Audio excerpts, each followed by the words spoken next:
Olá, meus amigos que acompanham o canal Rede Previdência, tudo bem com vocês? Como vocês sabem, terça-feira chegou e não poderia ser diferente. Temos aqui, e sempre, todas as semanas, aqui no Ao Vivo Doutor, nós trazemos as novidades do direito previdenciário para vocês semanalmente. E eu, Rafael Leão, sempre estou por aqui com vocês nas terças-feiras. E hoje, para falar um pouquinho sobre uma portaria da presidência do INSS, muito interessante, muito importante para a matéria das contribuições em atraso. É uma matéria que ela é uma matéria muito discutida entre os advogados previdenciaristas e muito controversa também no meio judicial. Nós temos jurisprudências favoráveis aos segurados e jurisprudências favoráveis ao INSS, e agora nós temos uma portaria dando a entender o que fará o INSS para compatibilizar o regime de contribuições em atraso ao decreto 10.410, tá, de 2020, lá de julho de 2020, que trouxe também algumas alterações sobre essa possibilidade de contribuições em atraso. Então, tem muita matéria, na realidade, para discutir. Vamos tentar trazer as principais aqui dentro dos nossos 10 minutos para atualizar você sobre as novidades do direito previdenciário. Mas antes, não se esqueça de se inscrever no canal, ativar o sininho, compartilhar esse vídeo com quem possa ter interesse nesse tipo de conteúdo e ficar ligado que agora a gente vai começar o nosso vídeo. Então vamos lá falar um pouquinho sobre a portaria 1382 da presidência do INSS. É uma portaria que eu vou ler alguns artigos dela aqui com vocês para a gente ir conversando sobre algumas das implicações dessa portaria para a gente, tá? Então, ela estabelece diretrizes, logo no artigo 1º, ela vai dispor que estabelece diretrizes quanto às alterações decorrentes da edição do decreto 10.410, no que diz respeito ao tratamento das situações das contribuições efetuadas em atraso pelos segurados nas categorias contribuinte individual e segurado especial, que recolhem facultativamente, contribuições realizadas após o fato gerador do benefício e, por último, contribuições dos períodos de segurado empregado doméstico. Então, temos esses três principais tipos de segurados e de situações, na realidade, que vão ter algumas disposições trazidas por essa portaria.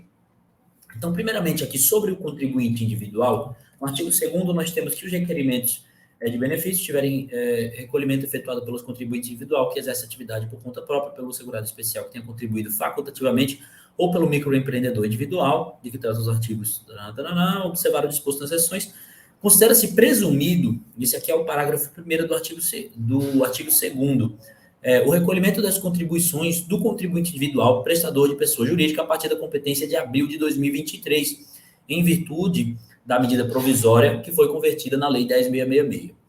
Aqui nós temos o entendimento que já predominava na legislação e na jurisprudência, que é o de que, para quem prestava serviço, as contribuições individuais são presumidas, pois essa obrigação é encargo do próprio empregador, aliás, do próprio tomador de serviço, aquele que faz a contratação nesse caso.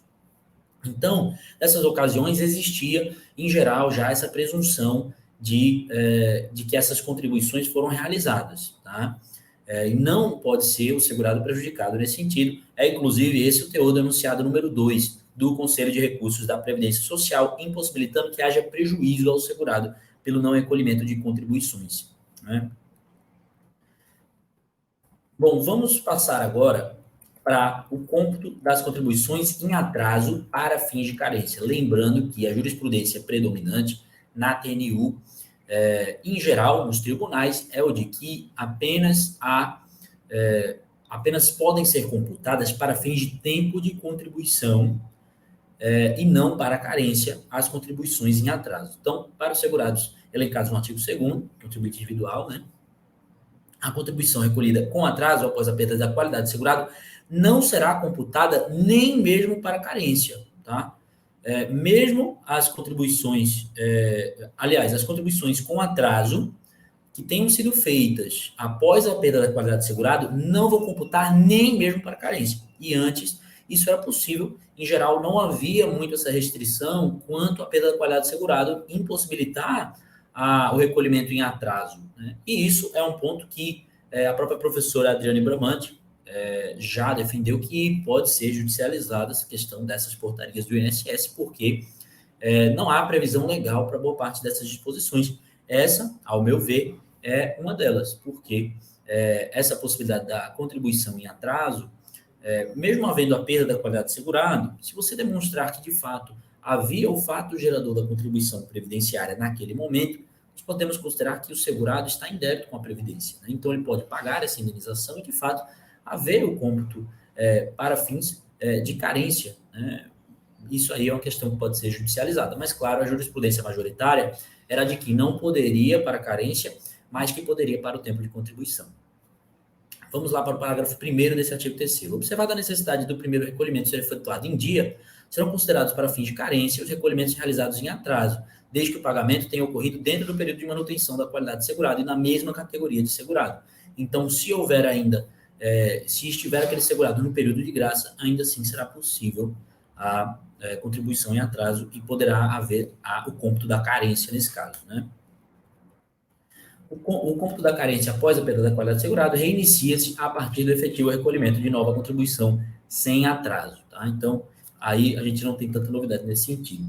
O cômputo das contribuições em atraso para fins de tempo de contribuição.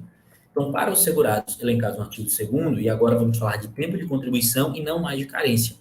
A contribuição recolhida com atraso após a perda da qualidade do segurado poderá ser computada para fins de tempo de contribuição, desde que o recolhimento regularmente realizado seja anterior à data do fato gerador do benefício pleiteado. Então, não adianta eu preencher primeiro os requisitos para um benefício e depois querer recolher em atraso. Nós vamos precisar que esse recolhimento em atraso seja anterior ao fato gerador do benefício pleiteado, tá? Então, não podemos primeiro ter a certeza que a gente vai ter o benefício após o pagamento desses atrasados. Isso é uma questão também que pode eventualmente ser judicializada. Para fins da manutenção da qualidade do segurado, agora, que começa aqui a partir do artigo 8º. Para os segurados elencados no artigo 2º, a contribuição recolhida com atraso após a perda da qualidade do segurado poderá ser computada para efeito de manutenção da qualidade do segurado, desde que o recolhimento regularmente realizado seja anterior à data do fato gerador do benefício pleiteado. Então, por exemplo, quando um segurado deseja receber um auxílio-doença e ele tem ali uma data de início de incapacidade em um determinado mês, essas contribuições em atraso, elas devem ser realizadas em data anterior à data do fato gerador do benefício pleiteado, senão não pode haver a manutenção da qualidade de segurado nesse sentido.